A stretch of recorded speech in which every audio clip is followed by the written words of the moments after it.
All right. Question is, are you ready? Yes, I am ready.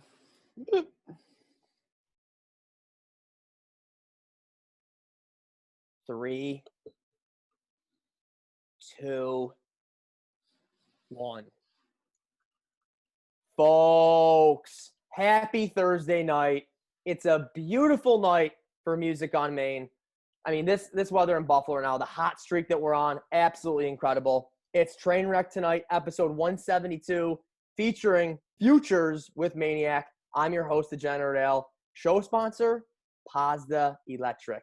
Folks, considering a residential or commercial electrical project, and consider our friends at Pazda Electric, 716-698-2711. From new house wiring, main service upgrades to troubleshooting issues, Pazda Electric, licensed and insured all over Erie County. Mention Trainwreck Sports or say this train never stops and get a free house surge protector with every service upgrade. Pazda Electric, 716-698-2711. Maniac. We got to start the show with the hottest topic right now, I feel like, and that is sports in the United States. Is it going to happen? You see everyone over in Europe. They're having a great time. They're having sports. Korean baseball. Their fans are going to be coming back. Korean baseball is dancing on us at this point. It's sad. It's a joke. And you see like all, like the Action Network, DDZ, all these people tweeting about sports potentially coming back. And you see the comments, oh, enough. Sports aren't coming back. It doesn't matter. Why are you tweeting about it? And you see conferences now in college football are literally now going to an all-conference slate, which I had to bring this up first because what does that mean? UB was supposed to go to Ohio State this year. And what does that mean for UB? A big payday of $1.8 million that this university now is probably going to lose out on. Well, yeah, you go to those games for what reason? To get your ass whooped, but to get paid. And, yeah, Licata and Khalil Mack went there a few years ago. That's actually more than a few years ago now. And they kept it close. And I wanted to They got screwed. They got screwed. You remember? Hands to the face. Illegal hands to the face. Are you kidding me? Are you kidding me? That UB had all the momentum at that point. Oh, dude, if they had the ball at the 1-yard line after that play. Yeah. But, yeah, that's the biggest thing. The Big Ten's going to a conference-only slate. You've already seen the Ivy League's done until, 2021. UB's now missing out on $1.8 million. Were there other conferences today that are now moving to a conference slate only? I saw the conferences going to conference only, and then, the other big news out of the NFL with the, 6 feet apart post-game and no jersey exchanges. Oh, I saw. Forbidden. You quote tweeted Feliciano today, I think? Well, if we go to Feliciano, who's talking about how dumb it was, and that's basically what everybody said. Sherman, the voice of reason, came out, said it was ridiculous. And then Mama Ferguson, who wants to see her sons, get to do this, she goes, we'll do it in our backyard if we have to. I love that. I love that rebellious nature. Classic Ferguson. And that's the thing with the NFL now is, like, people are talking about fans. We were talking about 2 weeks ago back in Diane about, who's going to be allowed to go. And they're calling season ticket holders and saying, let's focus on 2021 right now. And it's like, you hear the Ravens, they put out that statement that 15,000 fans might be allowed there. So it's like, how is that possible? So how can you have 15,000 fans in Baltimore? What if Pittsburgh's 0 and Cleveland's 50,000? You know what I mean? Like, I'm just saying, like, I feel like the NFL has to do it together. It can't be some stadiums here, some stadiums empty, right? Yeah, no, the idea, I mean, they did say 2 weeks ago or whatever, it was going to be up to the discretion thing, but I think that was their way of, like, not pissing everybody off and saying there were going to be no fans. Now they want to see what teams are doing. And I think business-wise, it doesn't really hurt to say, like, we have limited tickets and we're going to have tickets, like, because they might not have tickets. So they're just kind of preparing for a situation where maybe they will. I do not see, like you said, Steelers with no fans and then letting them go to, Ravens, which is going crazy. Oh! So, I mean, we'll see. It's going to be very interesting. I mean, we are now almost halfway through July already. Pretty crazy to say. Things are changing on a daily basis. I mean, are you seeing, like, the Lockport Drive-In as the place to be? for big-time sporting events, NFL? I think I very well could become a drive-in guy. I mean, let's face it. You're going to have NBA. You might have NHL. I'd put NHL at like 65%. I think every time a day goes by where they don't say they're canceling it, I think the live odds have to go a little bit in that direction, right? Yep. So I see that way. But yeah, I mean, I don't get me wrong. I'm okay with, maybe a couple people over and social distancing and watching the action, but drive-in sounds like a great option. If you could see multiple screens at once as well, if they could put a quad screen on one drive-in screen, let's go. And they're offering like free beef on weck sandwiches. Free bow. I think they're going to have Thomas Takeover with gloves and a hazmat suit, just throwing them out. It's going to be huge. I mean, and how funny. Got to bring up the NBA and these players commenting on these, the food, the hotel situation. Rondo, not very happy. What is this, a La Quinta? The comments below it, like. The funny thing is low key, everybody has stayed at a La Quinta because it's just been like 2 a.m. and you drove somewhere and you decide to, like, gosh, everyone is here. That's why it's so funny. It's so relatable. Great tweet by Rondo, or great Instagram story. Yeah, I mean, and here's the deal. Do these players all think they're going to stay in like 5-star suites, like penthouse? Like, that's not going to happen. I mean, I definitely, if I was a player, like, cause like, I think they're just getting like a block of rooms, right? So you're not going to get like any super suites or anything, like you said. But yeah, if I was a player, I guess I would have hoped, like, if I, like, Rondo, what team is Rondo even on right now? He made his way off the Lakers, right? But I'm saying, like if I'm a star of a team, especially, I'm thinking they're like making some concessions, like, and like maybe like, moving the beds together if it's like in a double room, or something that makes a little bit more sense than just walking in and seeing the same room that, you or I would walk into at 2 a.m. And I get it, like you're saying, you're not going to get a super suite, but yeah, maybe something a little bit better. It's still saying he's a Laker. He's still on the Lakers. Okay, all right, but still a Laker. Maybe LeBron wants him off the team that bad. They get there. He wants a clear spot for J.R. Smith. Yeah. So out of NBA, NHL, MLB, what is your sport out of those three that like most likely come back in July?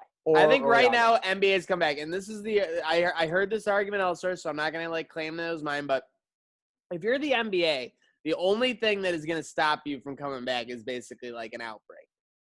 If you're Giannis, you want a shot at the championship, and you're basically the biggest star in the Eastern Conference. Yeah. If you're LeBron, you definitely want this shot at a championship. Oh, yeah. And you're by far the biggest star in the NBA, if not the world. So, I mean, that was the point that was explained to me, basically, is like, who's going to stop the NBA from happening ultimately? It would have to be a huge outbreak in the bubble or whatever. I mean, you see those convention centers that they're setting up as courts. Those are incredible. I mean, this is going to be incredible to see. The TBT looks like it's way better than that. Can you imagine the Buffalo Convention Center? Oh my gosh, rocking with Kawhi going against or no, who would it be? It would be like Giannis going against the Boston Celtics and Brad Stevens. Yeah, it'd be amazing. Yeah, it would be incredible. Buffalo has a bubble, but where was I going with that? Come on, I just had something. You got it. NBA most likely to come back. So I was saying NBA because LeBron's gonna force it. MLB very likely again. I put both those at 85% or more to start. NHL, I still got it like 60, 65-ish%. I figured out what I was going to say. When you said outbreak, like, I feel like these leagues have to expect some people are going to test positive. So what's the breaking point? Like, I would say like 2 teams completely taken out. Like, and I hate that I had to say it like that. But yeah, it's like you said, if there's a 4-person outbreak on the, like, I'm just grabbing at straws here on the Utah Jazz. I mean, they've already like had Jokic and Gobert or whatever. Is LeBron just going to be like, I'm done? Like, no, they know that going in. And that's the same thing. I agree. We want nothing more than everybody to stay healthy. We also want sports to come back. That's why this discussion occurs. Like, what's the balance going to be? I mean, obviously, like, don't get me wrong. If anyone like goes seriously ill in any form, I think that those leagues are something. But if you got a guy who's walking around like he's fine and he tests positive for coronavirus and like 4 or 5 others do, I don't think they're just going to stop these leagues. No. And then how about, though, college football? college sports in the fall. You see a lot of cancellations of fall college athletics right now. Ivy League, once again, starts at first. You saw they did it in the beginning of the virus, in the pandemic in March, right? They were the first league to cancel their conference tournament. Very foreboding. It's very foreboding, the fact that they're doing it right now. It makes you think it's going to be just a matter of time before the hammer drops. Yeah. So it's a very scary thing to think about, that they were on it first last time, 3-4 months ago. They did it again this time. Like, can you see it like where like the SEC plays but the Pac-12 doesn't? I could. How does that work? It's absurd. How Right? is it like? How is there like, how are they pushing kids back to school? Like, it doesn't make any sense really that that's happening. I mean, that's what I'm saying. So it's a lot of different like things that are just at play. There's no universal source. Yeah. I mean, it's not great. No, you're right. It's not like the NFL is saying about all the fans, or college sports is just, Yep. this is what we're doing. It's like separate schools, and it's going to be weird. I'm thinking of a scenario, but it's kind of like everybody's like looking to the side, like, can we go? Like, can we go? Can we go? Yes. Like, but they can't go. They're like, oh, can we go? It's like when it's like the end of a school day or the end of a school period when, like, everyone would start to pack stuff. There'd be that first person who would like slam their like folder shut. The zipper? Yes. Start grabbing the bag. Like, don't you back up yet? But that's what they're saying. Everyone's going to zip the bag as far as these leagues are concerned. And like the teacher of coronavirus is literally like, Yep. I would 100% be the kid to do the slow zip. Like, you are a slow zipper for sure. I had to get it done. But Maniac. I know where this is going. Yeah, you know where this is going. Mark Allnut with another press conference today. Unfortunately, we weren't able to make it. Weren't able to be there. I don't know. I don't think I checked the mail. But any thoughts on that press conference? Did you hear anything? I know Heather Prusak was tweeting about it. Beauvais. Any thoughts of what Allnut had to say today? Yep, all the local reporters chiming in on it, obviously. But, yeah, there's an open date, I believe, for the start of the season. I mean, we weren't there, obviously. But, he was cautiously optimistic. And we're talking about, of course, athletic director Mark Allnut about 2 to 3 weeks ago. I think it was June 15th when he had his other press conference. And he said, if you ask me the question now, I'm very cautious. So he's cautiously optimistic. Now he's downgraded that to cautious. So to be honest, I mean, I think we are very much trending towards a spring season. I mean, that would be kind of sick though, right? Yeah. I mean, it sucks to wait for sports, but at least, I mean, but the whole sportscape is going to change anyway, because you're getting MLB that you weren't getting before. That's going to be going there. You're going to get NBA that you weren't getting before. Yeah, and realistically, NHL and NBA starting their seasons January 1st, right? Starting a new season, yeah. Yeah, they're not coming back in October. There's no way. Someone said that every other team is basically going to have like 20 days off, and the Sabres and 6 other teams are going to be off for 9 months. Oh, my God. Advantage, blue and gold. Oh, by the way, thank you for bringing that up. How about Lindy Ruff? Lindy Ruff, welcome back, Lindy. Were you expecting that? Lindy. I never thought that was going to happen.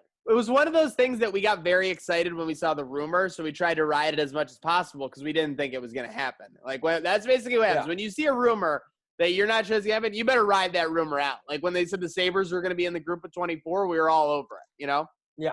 But glad to see him back. I think that, like I, kind of sarcastically commented, but it's true. I can't wait to see him take an undermanned Devils team on a lengthy playoff run. That's all I'm saying. Oh, no, yeah, I'm low-key a Devils fan, too. Like, awesome. Yeah, like, if Sabres get out, I'm in on the Devils immediately. No doubt, yeah. They're my team now. I didn't have a secondary team, really, before this. Some people do with, like, Couture in San Jose because he's a Buffalo guy. Yep. Some people have other connections, like other players. Ovechkin. But Caps in 5 is still alive. But that was amazing. Yeah, especially after they lost game 1. But, yeah. Oh, speaking of – you keep, like – you're feeding me these transitions right now. Caps in 5 is still alive. Speaking of that, let's get into some gambling. Burrs Locks, he's the one who had Caps in 5, is still alive. The McAdoo domination, Maniac. Let's start off with McAdoo right now because he just started writing for Trainwreck Sports recently, and I've never seen someone – he's not picking spreads, He's not picking over-unders. He's picking you winners. And I don't care if they're favorites. It's tough to pick a favorite and win. But when you're picking 5-1, 6-1, 7-1, and you're doing the research on the courses and the racetracks, it's pretty impressive. No doubt about it. I think, what he went 2 for 3 over these last 2 weeks. So very incredible. And people always chirp in, he's picking favorites. He's picking favorites. Sometimes the favorites win, folks. DeChambeau was a favorite a week ago. If you bet on him, it catches it. It's just like in poker. It's like sometimes you push in with the wrong hand. Yeah. Don't ask how you get there. If you get to the tickets, the winning ticket, that's what it's all about. So our guy ZT McAdoo killing it. So make sure you give him a follow, obviously. I mean, if you like free money. And Maniac could not agree more with what you just said. I don't care if you hit a bet with 3 underdogs or you do it with 5 favorites. If you're cashing a ticket and you're somehow trying to make money and be consistent with it, that's all that matters. How about that Tottenham game today? People couldn't wait to hate on what an ugly game it was. You think Burrs was complaining as he cashed his draw? Right? He did call a draw. I've never seen 12 minutes of stoppage time, by the way. I'm just going to say that. Oh, when you guys tweeted me that, I'm like, no. It was literally comical. To see 12 up there was literally like a gambling nightmare. Like my first, I was like, the over has hope. I was just gonna say that. But my first instinct was like, did someone like tear their ACL in the field? Like, how did that happen? Like, you think apparently there was a head injury. Apparently there was a head injury that our friend Nick Mendola went out. By the way, check out FC Buffalo. A new kit just dropped. Oh, how about Nick Mendola today? This VAR never stops. I mean, seriously, diamonds are a girl's best friend, but VAR is a D-Gen's best friend, like you said, Al. Oh, I was ripping on Elbers right away. I saw Bournemouth scored. I was like, it's like, let's go. He's gonna lose it. He's gonna lose both. And then VAR, like that was an unbelievable VAR because by the time, like, they didn't even do like an actual lengthy review. It was just by the time they were done celebrating, it just showed on the screen, decision, no goal. Are you serious? Yeah, so they were literally celebrating, like they said, the announcers coyly put it. They're like, you could see 2 or 3 players there acting sheepish. Like, it was really good. But dude, it's like the flash score commenting. Yeah. Oh my God, it's the best. I'm telling you, Score Mobile, you're so on the hot seat with Flash Score. Flash Score has you crushed. Flash Score gives you the update 20 seconds more before the TV hits. It's incredible. So if you're watching a EPL game, 7 a.m. Saturday, turn off Flash Score because if you want to watch the game and have fun with that, they'll ruin it for you. No, I was always confused when Stucky said he was getting the updates before he saw the score or whatever, or on the TV. I'm like, Score Mobile doesn't do that. His Action app doesn't do that, but Flash Score does for sure. So real quick, before we go to other futures that we want to talk about, anything else you want to talk about when it comes to soccer? How you bet it? What's your, what do you lean which way? To be honest, I mean, my approach. I lean sharp. I always lean like the sharp side or what doesn't make sense. So all I'm saying is when I see like a soccer score that's like an under 2.5 and there's just massive juice on the under, I mean, I always lean under in those cases. I mean, it's just hard. Yeah. It's a boring bet.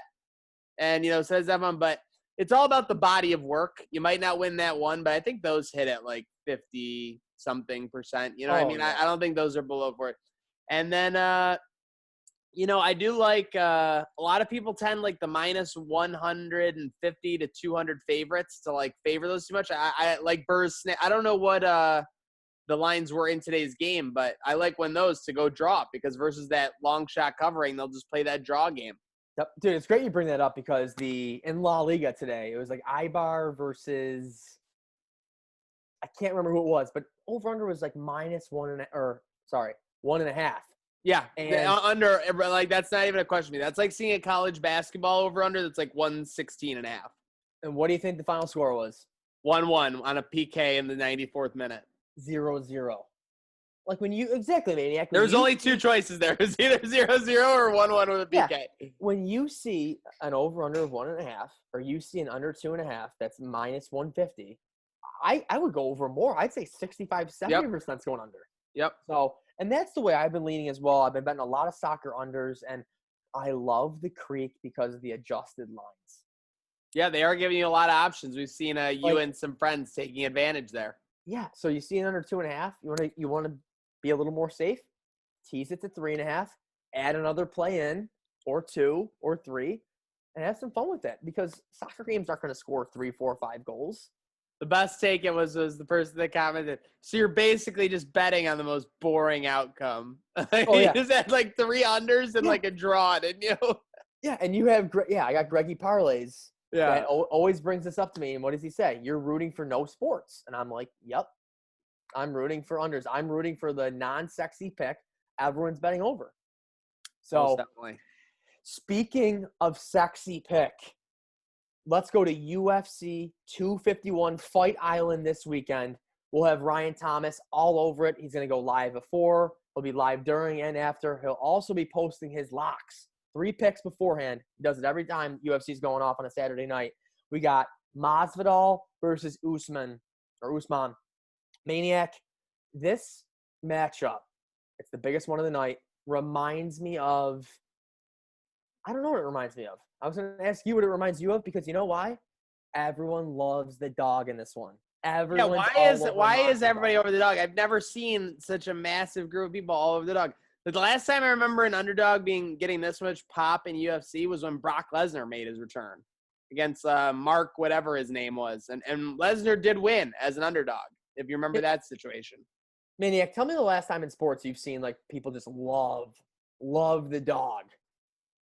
Probably And my pick of the century pick last year when I picked Raptors game 1 versus the Warriors. But I digress. That's a great example. I digress. But no, yeah, you're right. It's crazy to see him all over. It makes me think the favorite in a quick one, to be honest. Yeah, Just so, seeing the underdog so much. Yeah, this line when it came out, when Masvidal was locked in, Usman was minus 300. He's already down to minus 250, and Masvidal is plus 200. So, Yeah. I don't know. It almost I mean, take the juice. I think that's a safe bet. Yeah, you got to find a way to maybe parlay that somehow with another lock on Saturday. Think about it. You're talking about the line minus 300 going to minus 250. That's almost minus 240, which would be 20% of line movement. So that's the equivalent of a line going from a pick 'em even to a minus 120. I mean, that's significant movement.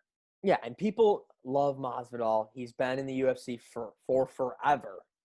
You know, he's a fan favorite. Exactly. Yep. It's like when McGregor's an underdog somehow, or like you always fade that pick. Yeah, I love Usman in this one. That's my pick. Obviously, Ryan Thomas, we know he's a big underdog guy, but we'll see what happens Saturday night. But yeah, I'll most likely be taking the favorite in that one. My parlay, Paige Van Zant and Jose Aldo. Okay. I saw Aldo on that card. Yeah. So just keep an eye on that. What's that parlay payout? I don't look at the numbers till I win. Okay. That's pretty interesting. Interesting. Let's look into the NBA now. I know that's something we're going to talk about. We think that's the number one sport in America that's going to come back for sure. Maniac, I know you wanted to talk about the futures in this. And the NBA is classic once again, where you're literally you have 2 options here. You're taking the Lakers or the Clippers against the Bucks.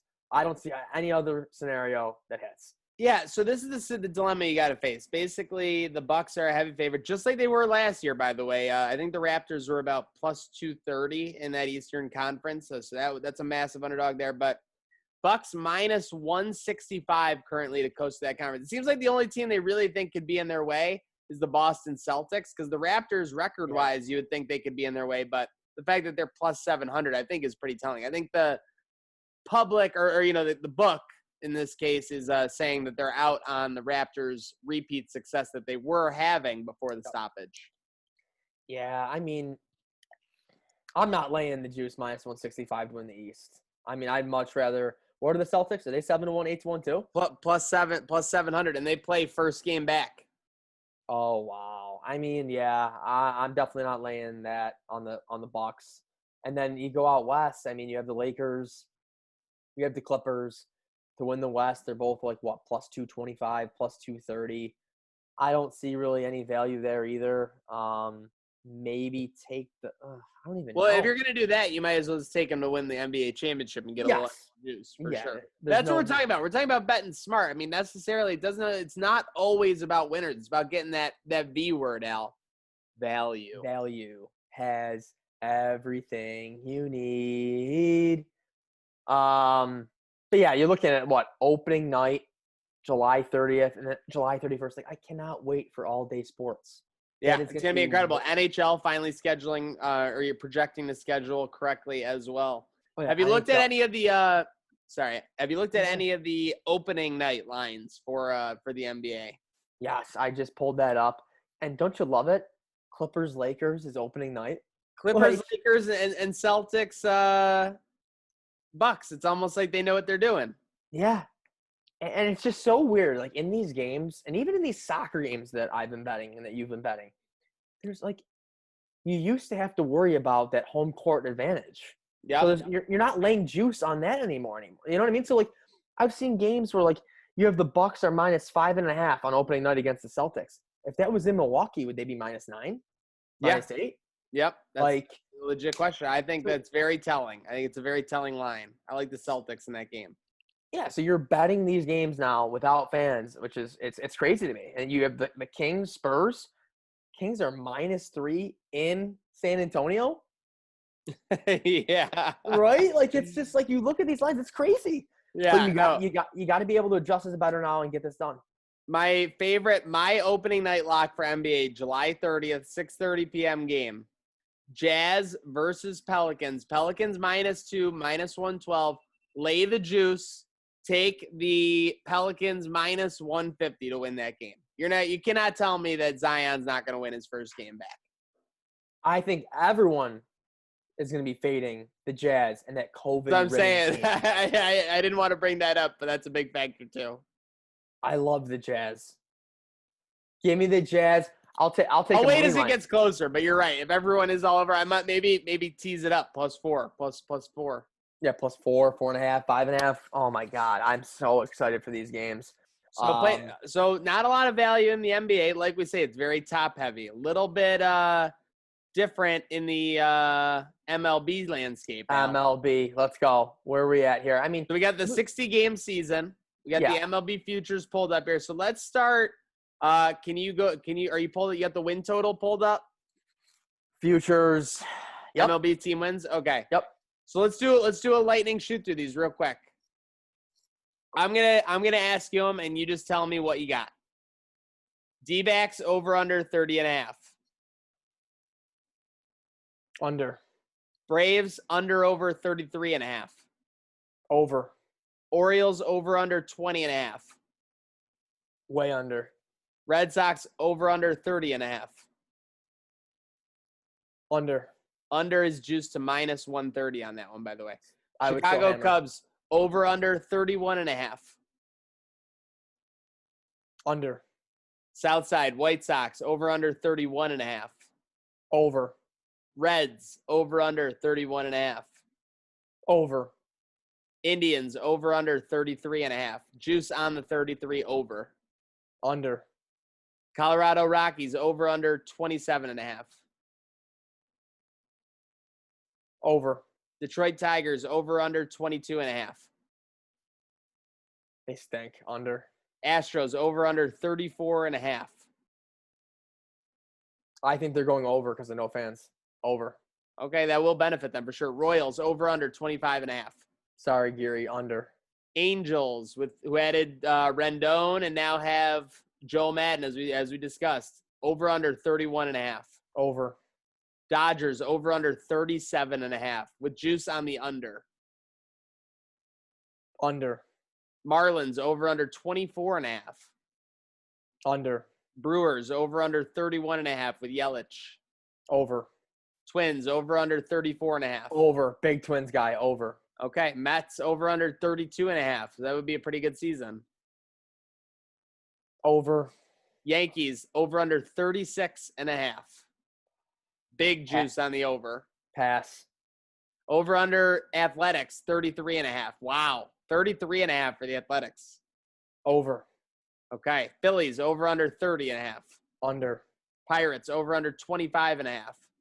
They stink too. Under. Padres over under 30.5. Over. Giants over under 25.5. Under. Mariners over under 24.5. Under. Cardinals over under 31.5. Over. Tampa Bay Rays over under 33.5. Over. Rangers over under 29.5. Under. Buffalo Blue Jays over under 27.5 with a lot of juice on the under. Over. Nats champion last year over under 33.5. Under. You just ran the gauntlet, my man. Nice work. Jeez, I didn't know. There's a lot of MLB teams. You must have lost your way a little bit there. I was not. I thought you were doing like 5. No. I know. We hit a rhythm. You were in the zone. But Wow. besides that, like we said, it's all about the value. When you see the futures for the pennant or the World Series, is anything sticking out to you? Yeah. I think the biggest one is the Braves. I mean, you have the Dodgers and the Yanks. There's no point in betting that. 3-1, 3.5-1, 4-1 to win the World Series. Agree. I think this could be producer Burz's Braves this time. I really do. I bet Braves win the East, the pennant, and the World Series. Yeah, that's definitely my play. And like I said, with the Astros, low key, no fans is huge benefit. They were going to get crushed in April and May. They were going to get crushed. They were going to be 20-35 at best. Dude, if they had fans, I would pound that under so hard. But now I think that's the play. I really do. They lucked out this season so big, and people have kind of forgotten about it. And then when you don't have fans, they're going to be rolling. I think the Astros in the AL and the Braves in the NL, those are my 2 plays. If you can, I mean, I think parlaying the Dodgers and the Yankees to meet in the World Series is a great play. I know that those odds are terrible, like by themselves, but you parlay 2 4.5 to 1s. I think the Astros are the only team that's going to be in the Yankees' way. And yes, playoff series are always close, but the Dodgers have won so many playoff series over the past season. It's going to be a shortened season. They got a great young pitching staff behind Kershaw. He can give them some valuable innings. People say he's a choke artist, but you take away one bad game at Houston that he had in the playoffs, and his numbers look a little bit better. So we'll see. But yeah, all about that value. And yeah, I mean, it's definitely out there as sports are priming to return now. All right, and can I give you an example of something real quick? You look at the Yankees, who are to make the playoffs minus 670, no plus 460. You go to the Atlanta Braves, who I just talked about is like my team to go in the NL. To make the playoffs, yes and no, minus 110. Yeah, pick them. That makes sense. Dude, the Mets are such a variable team. Think about the past 2 to 3 years, how there have always been those Mets runs. And they still got DeGrom. They still got Noah Syndergaard. So anytime those guys can go up. I think Syndergaard was shut down earlier. Is he still not playing? Yeah, Syndergaard right now, I think he's ready to go. Get that in. But dude, the Mets right now to qualify for the playoffs, no, minus 165. Yeah. Oh, favorite. Wow. Okay, so I'm off. What, the Phillies? I mean, I guess they just guess it's going to be a very contested division. Phillies. I don't know. I think Burrs has been talking me up about the Braves a lot. Well, and they're going to pick them to make the playoffs. I think they make the playoffs for sure. Right? Yeah. I mean, they got to make up for last year. Remember when they got dropped when St. Louis dropped a 10 spot on them in the first inning? Yes. Oh my God, that over under in that game. Feels like it was so long ago. Yep, over in the first half, top one. Unreal. Unbelievable. I'll never forget that. Yep. That is great ridiculous. Memory there. So yeah, big weekend. Like I said, the main focus right now, UFC 251 Fight Island. Our Ryan Thomas will be going nuts. He'll be taking over. Shout out to our insiders, Ryan Thomas and McAdoo, getting it done in those sports. Not a lot of major sports to bet on, but UFC and racing, they're there, folks. Hey, don't forget Burrs. Yeah, well, Burrs has been here the whole time. I mean, Burrs is a ledge, but yeah, obviously, producer Burrs, yeah. He's a leg. Big old leg. A big old leg. But I think I just found my newest lock. Braves make the playoffs minus 110. I mean, I'm sorry. That's foolish. That is just, how are they not making the playoffs? It's fair. They have a So, very good young staff for sure. Real quick, before we sign off, yep. I do got to say that we are not declaring war, but we're upset about not being at that media event, the golf Buffalo Bills media event. Yeah, it's It wasn't done on purpose. I'm going to no. say that right now. So when I say we're upset, we're not thinking that, like, you know, and the people who didn't invite us are vindictive against us or anything. No. It's just, but when you get overlooked like that, it knocks you down a peg, and it's just going to make us grind it out that much more. That's all I'm saying. Yeah, I was just going to say that's only going to make us work that much harder, you know, to our goal and what we want to do and what we want to be. And, yeah, it sucks. You figure that's like an obvious event. You know, it's very easy. It's not difficult for us. Some coverage. I mean, it's almost like you'd want someone who had, like, covered a golf event recently that, like, did a good job with a media member. You would think. Oh, that's what I'm saying. Like what we did with Geary, the views that were put up. I mean, the amount of people that were there today. Yeah, I guarantee you it was Johnny Three Dubs that kept us out of that, to be honest. And then the rivalry grows then. That's all I'm saying. That's what I'm saying. I mean, there's always those couple people, you know, no, I don't want them there, don't want this. Yeah, Johnny Three Dubs none too pleased about us getting that scoop on La Matina last week. Oh my God, blowout city. Yeah, it's just, what are you gonna do? There's nothing we can do but work harder, grind harder, and people already know this train's not stopping. So that's what I'm saying. It's almost like this trainer says, if you think that not, I mean, I'm just gonna go on record. I'm upset about it. Yep. I am. Everybody knows that. I'm not hiding it. But if you think that being told that we're, like, you know, not a part of some group or not included in a social, if you think for a second that that's not literally going to be rocket fuel to this train, then you haven't been paying attention. You haven't been watching the whole time. Our team, it's continuing to grow. More and more passengers every day, Al. Oh, I mean, you see the people we've been bringing on, more content, more writers. And I'm not going to let out a secret just yet, but yeah, we got some big time people signing up with us very soon. Really exciting stuff. So yeah, like you said, Maniac, we're not stopping anytime soon. And yeah, look at the work that's been done with literally no sports. No American sports in how many months now? And the train's only been picking up speed. So beware, people. I'm excited. Everyone should be excited. And, yeah, let's have a great Thursday night. Any final words, Maniac? None. Couldn't have said it better myself. Good night.